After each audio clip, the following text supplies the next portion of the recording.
Bismillah ar-Rahman ar-Rahim, alhamdulillah, wa salatu wa salam ala rasulillah, mes chers frères, mes chères sœurs, salam alaikum wa rahmatullahi wa barakatuh. Je m'apprêtais à faire un post comme d'habitude, un petit texte de rappel. Ensuite, je me suis dit pourquoi ne pas faire une petite vidéo, c'est pour changer un tout petit peu. Pour changer un petit peu parce que avec tout ce que nous sommes en train de vivre, cette pandémie qui s'est abattue dans le monde, sur le monde et sur la France, il y a quelques milliers de morts en France. On entend tout et n'importe quoi autour de ce virus. Il y en a certains qui vous disent que ça c'est l'expression de la colère d'Allah Azza wa Jal, c'est un châtiment de Dieu. Dieu n'est pas satisfait de ce que nous sommes en train de faire, de ce que nous sommes devenus. D'autres y voient un signe, un petit signe de la fin du monde. D'autres vous disent c'est un des grands signes de la fin du monde. Bref, ça va dans tous les sens. En ce qui me concerne, je continue à considérer que le coronavirus, c'est une des épreuves qu'Allah Azza wa Jal nous fait subir dans cette vie. الذي خلق الموت والحياة ليبلوكم أيكم أحسن عملا. Nous dit Allah Azza wa Jal dans le Coran, il a créé la mort et la vie pour vous éprouver, pour vous mettre à l'épreuve et savoir lesquels parmi vous sont les meilleurs ou agirez pour les mieux. La vie, c'est une épreuve. La mort, c'est une épreuve. La peur du coronavirus, c'est une épreuve.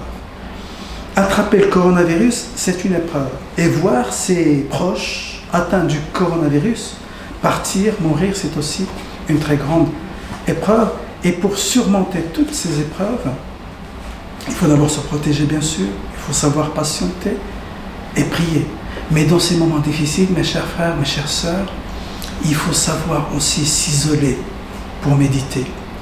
Il faut savoir trouver Dieu dans le silence de la nuit, pour se réfugier dans la chaleur de la proximité.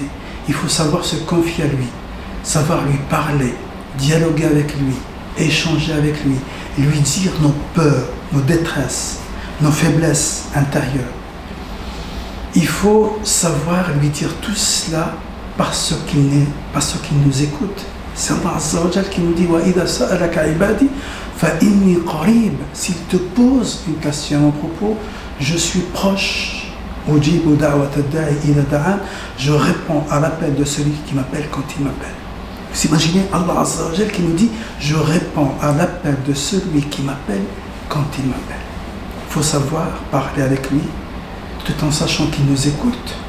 Mais concrètement, ça consiste à faire essentiellement trois choses, mes chers frères, mes chères sœurs. La première chose, c'est tawakkul à Allah. Tawakkul à Allah, c'est placer sa confiance en Dieu. C'est se remettre totalement en confiance à Dieu. Et ça, c'est quelque chose de très important. Et sans doute la chose la plus importante. La deuxième chose, mes chers frères, mes chères sœurs, ne jamais désespérer de la miséricorde d'Allah. Quoi que vous ayez fait dans le passé, quoi que vous avez fait, sachez qu'Allah Azza wa Jal pardonne tout, absolument tout. C'est un verset coranique. Dit ô mes serviteurs qui ont été injustes à leur détriment. Ne désespérez jamais de la miséricorde de Dieu. Dieu certes pardonne tous les péchés. Il est tout pardonnant, tout miséricordieux. Placez sa confiance en Dieu. Ne jamais désespérer de la miséricorde de Dieu. Et la troisième chose, tout aussi importante, c'est husnul dhanni billah, c'est le fait d'avoir une bonne opinion d'Allah Azza wa Jal. Et ça, je le résume, je le tire à partir d'un hadith du prophète sallallahu alayhi wa sallam, qui dans un hadith divin nous dit qu'Allah Azza wa Jal a dit Ana inda dhanni abdi bi. Je suis à l'image, Allah Azza wa Jal qui parle, je suis à l'image que se fait de moi mon serviteur. S'il pense à moi, je pense à lui. S'il m'évoque dans une assemblée, je l'évoquerai dans une meilleure assemblée. Et vers la fin du hadith, il nous dit même s'il vient à moi, in atani yamshi ataytuhu harwala. S'il vient à moi en marchant, je viendrai à lui en courant. Avoir une bonne opinion d'Allah Azza wa Jal, savoir qu'il est là, qu'il est avec nous. Et c'est cette présence d'Allah Azza wa Jal qui va donner un sens à notre vie.